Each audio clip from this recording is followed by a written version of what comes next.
Namaste, I am JVN Suman Yadav, Faculty of Commerce and Management in Jayoti Vidyapeeth Women's University, Jaipur. I am working here as an assistant professor. As in previous lecture, we have discussed the financial management syllabus. So today we will start the unit 1. In this, we will study the meaning of financial management and scope of financial management.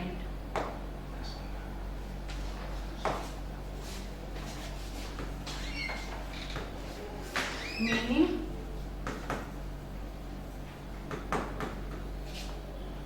and scope of financial management. Meaning में हम ये देखेंगे financial management का meaning देखेंगे, plus ये देखेंगे कि financial management का इवोल्यूशन कैसे हुआ, ये सब्जेक्ट कैसे इमर्ज होके आया, तो इसके साथ हम इसका इवोल्यूशन भी देखेंगे इसमें।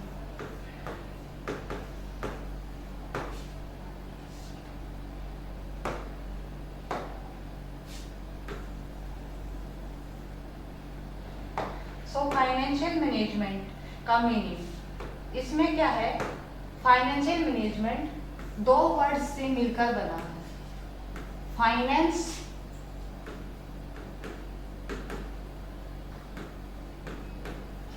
Plus management.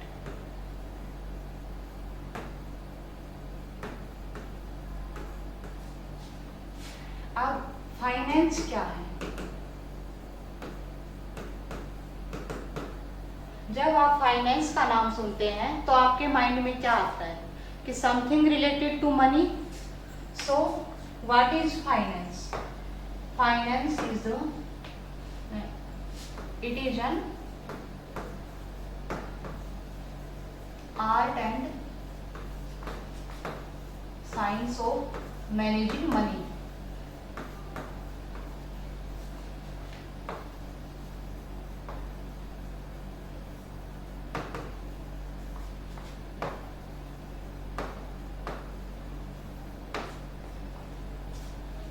उसके बाद नेक्स्ट जो हमारा इसमें वर्ड है वो है मैनेजमेंट।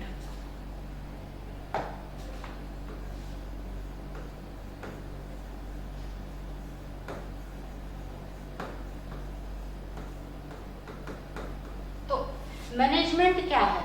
जैसा कि आपने पहले 11th 12th में भी पढ़ा होगा, मैनेजमेंट का मीनिंग कि किसी भी चीज का प्लानिंग, ऑर्गेनाइजिंग, डायरेक्टिंग, कंट्रोलिंग। तो रिसोर्सेज का या फिर कोई भी एसेट्स का, लाइक अगर ह्यूमन रिसोर्स का है प्लानिंग, रिक्रूटिंग, सिलेक्शन, कंट्रोलिंग, तो वो सब किस में आ जाएगा? ह्यूमन रिसोर्स मैनेजमेंट में। तो इसी तरीके से मैनेजमेंट किससे रिलेटेड है? Planning and controlling.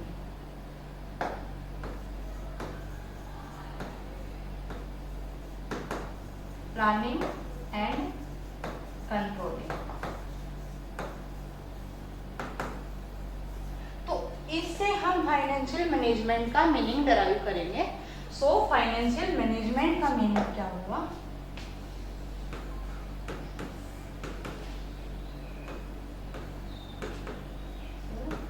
मैनेजमेंट।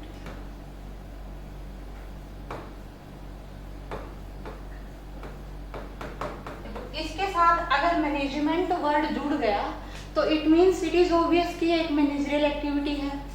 तो इसका मीनिंग क्या होगा कि फाइनेंशियल मैनेजमेंट क्या हुआ? It is a managerial activity.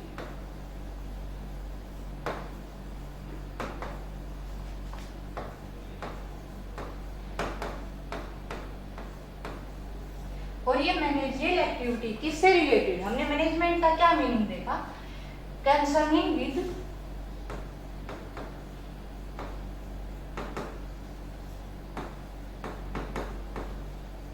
Planning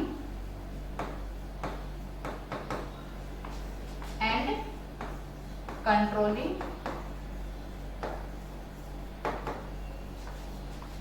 of financial resources. क्योंकि ये फाइनेंशियल मैनेजमेंट है ना, तो planning and controlling of financial resources.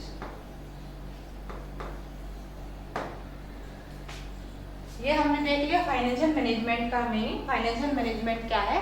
It is an managerial activity concerning with the planning and controlling of financial resources. So हम आप देखेंगे कि जो फाइनेंशियल मैनेजमेंट जो सब्जेक्ट है इसका इवोल्यूशन कैसे हुआ।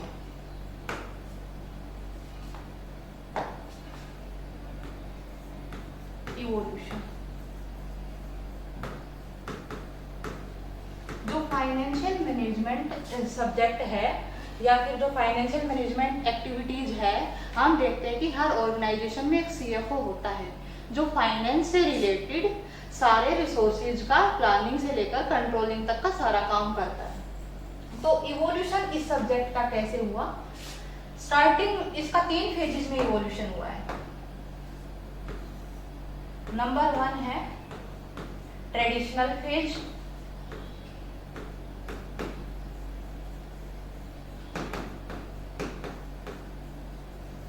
उसके बाद आता है हमारा ट्रांजिशनल फेज,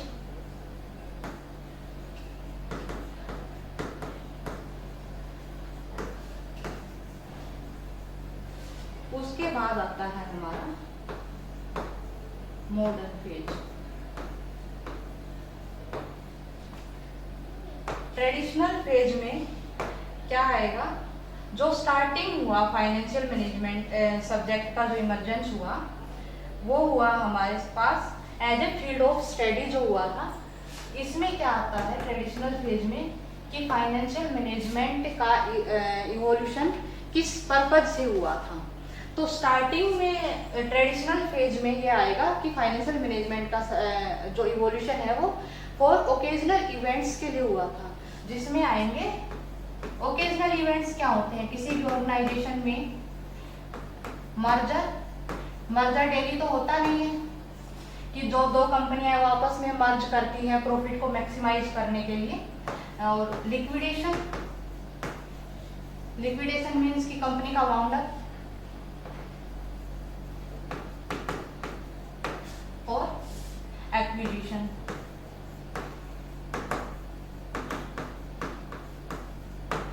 स्टार्टिंग में क्या हुआ था ट्रेडिशनल फेज में फाइनेंशियल मैनेजमेंट का इसीलिए इमरजेंस हुआ था कि वो ओकेजनल इवेंट्स के पर्पज से काम आ सके, कि जो कंपनीज का एक्विजिशन है, टेक ओवर है, मर्जर है, लिक्विडेशन है, उन सब में यूज किया जाता था। उसके बाद फाइनेंशियल मैनेजमेंट का स्कोप थोड़ा वाइडेंड होता हो गया। ऑर्गेनाइजेशंस को फील हुआ कि नहीं, हमें फाइनेंशियल मैनेजमेंट की जरूरत आगे डे टू डे ऑपरेशंस में भी पड़ेगी। तो इसमें जो है अगला हुआ, इसमें आ जाएंगे डे टू डे ऑपरेशंस। अब जो डे टू डे एक्टिविटीज होती हैं उनमें क्या आएगा? प्लानिंग, समथिंग रिलेटेड टू, तो financial planning,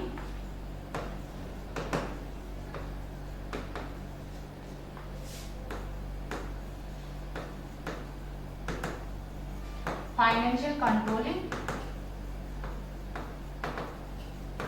and acquisition etcetera.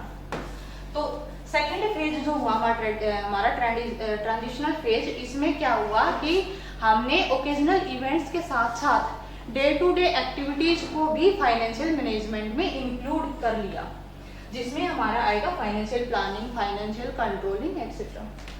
इसके बाद आया हमारा modern phase.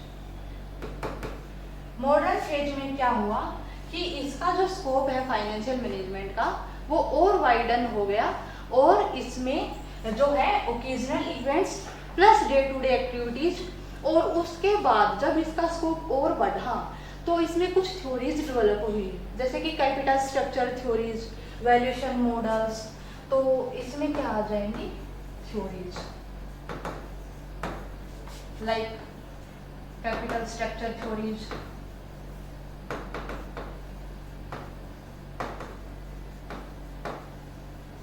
Valuation models etcetera. Valuation models, इन सब के बारे में हम आगे आने वाले यूनिट्स में डिटेल्ड देखेंगे। कैपिटल स्ट्रक्चर थ्योरीज क्या है, वैल्यूएशन मॉडल्स क्या है। अभी ये हमने इसका इवोल्यूशन देखा, फाइनेंशियल मैनेजमेंट का इवोल्यूशन कैसे हुआ। जिसमें हमने 3 फेज देखे, पहला ट्रेडिशनल फेज, दूसरा transitional phase and third modern phase. Traditional phase में क्या है कि जो ओकेजनल इवेंट्स है उनको इंक्लूड करा जाता है। ट्रांजिशनल फेज में क्या है कि डे टू डे एक्टिविटीज को भी इंक्लूड कर लिया गया। And in modern phase occasional events plus day to day activities and plus कुछ थ्योरीज डेवलप होके आई फाइनेंशियल मैनेजमेंट की। अब हम देखेंगे कि फाइनेंशियल मैनेजमेंट का स्कोप क्या है।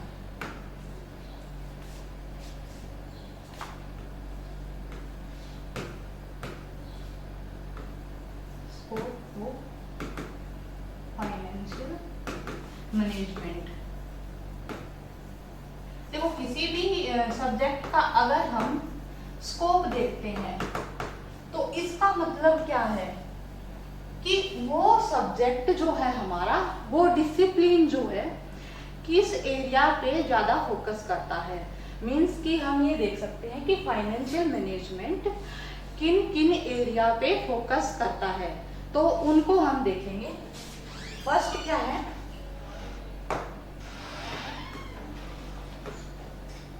फंड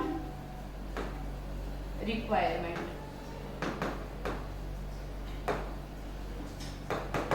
पहला काम क्या होता है, हम ये भी देख सकते हैं कि एक फाइनेंशियल मैनेजर शुरू में सबसे पहले फाइनेंस से रिलेटेड हम क्या करेंगे कि एज ए फाइनेंशियल मैनेजर भी कोई भी काम देखता है तो सबसे पहले एक आइडिया लगाता है, रफ आइडिया कि एक फाइनेंस का हमें कितना नीड है। तो इसमें फंड की नीड देखी जाती है,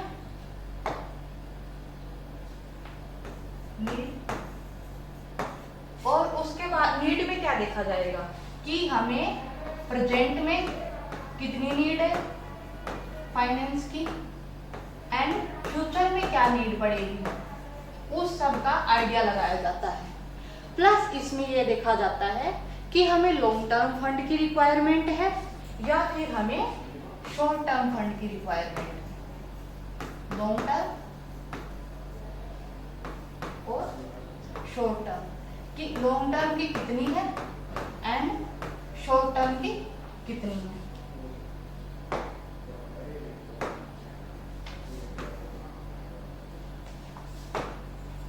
लॉन्ग टर्म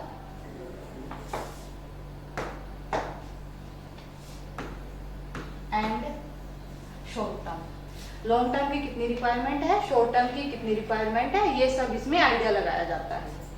इसके बाद जो है स्कोप, हमने फंड की रिक्वायरमेंट देख ली। उसके बाद क्या होगा कि source of finance, source of finance,